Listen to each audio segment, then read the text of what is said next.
बिहार विधानसभा चुनाव में हार के बाद कल आरजेडी की तरफ से समीक्षा बैठक बुलाई गई थी और जिसमें कि हार पर मंथन किया गया था। लेकिन इसके बाद आज बीजेपी की तरफ से एक प्रेस कॉन्फ्रेंस बुलाई जाती है जिसमें कि बिहार बीजेपी के प्रदेश अध्यक्ष संजय जायसवाल साफ तौर पे जो एक कड़ा हमला है वो आरजेडी पर कर रहे हैं और आरजेडी के एक विधायक पर गंभीर आरोप लगा रहे हैं कि जिस तरीके से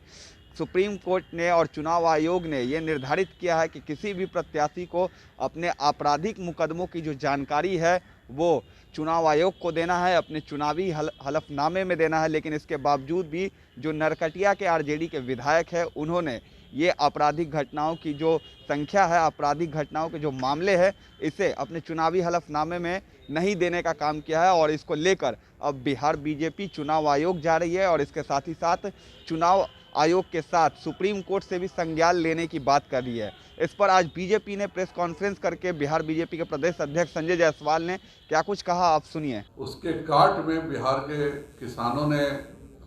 जो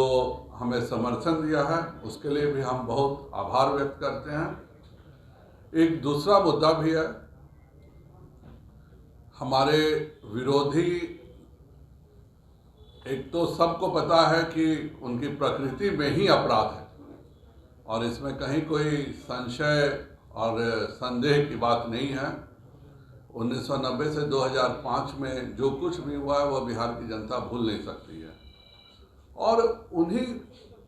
चीज़ों पर आगे चलते हुए कुछ विचित्र स्थितियां उत्पन्न हो रही हैं।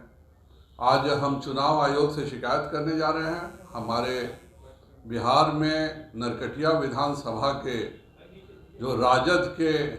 तथाकथित जीते हुए विधायक हैं, उन्होंने अपने अपराधों का ब्यौरा जनता से छुपाया है और उसका मैं अभी प्रेस रिलीज भी आपको दूंगा। और सबसे आश्चर्य की बात यह है कि उनकी पार्टी कहती है कि इन पर आपराधिक मुकदमे चल रहे हैं, पर वह अपने जनता को जो खुद उनको कहना है उसमें वह सीधे कह देते हैं कि मेरे ऊपर कोई आपराधिक मुकदमा नहीं चल रहा है। तो यह चुनाव आयोग का और सुप्रीम कोर्ट ने जो आदेश दिया था कि हर उम्मीदवार को अपना आपराधिक मुकदमे जो भी चल रहे हैं बताना है, वह उन्होंने नहीं बताया है। इसके खिलाफ हम आज इलेक्शन कमीशन में भी जा रहे हैं और यह नियम चूँकि सुप्रीम कोर्ट का बनाया हुआ है और बिल्कुल आईने की तरह साफ है कि उन्हीं की पार्टी कहती है कि नहीं ये इन पर यह आपराधिक मुकदमा चल रहा है, उनकी पार्टी अखबार में एडवर्टीजमेंट दे रही है और वह अपने एफिडेविट में कह रहे हैं कि मेरे ऊपर कोई मुकदमा नहीं है। हमने पता भी किया, उनके ऊपर आपराधिक मुकदमा आज भी केस लंबित है। इसलिए मैं सुप्रीम कोर्ट से अनुरोध करूंगा कि वह स्वतः संज्ञान लेकर के नरकटिया विधायक के ऊपर कार्रवाई करे और इसके लिए हम इलेक्शन कमीशन में भी जाएंगे और केस भी फाइल करेंगे। और यह इकलौता मामला नहीं है, इसी तरह का मामला बैकुंठपुर में भी देखा गया है और न जाने कितने अपराधियों को, एक तो सबके सामने है जो बलात्कार के अपराधी हैं, जो हत्या के अपराधी हैं, उन सबों को राजद ने टिकट दिया, पर ऐसे भी न जाने कितने उम्मीदवारों को टिकट दिया है जो आदतन अपराधी हैं, पर उन्होंने अपने अपराध की कहानियाँ, अपराध के जो उन्होंने किया है उसको उन्होंने छुपाया है। इसलिए आज हम इलेक्शन कमीशन में यह तो उदाहरण स्वरूप देने जा ही रहे हैं।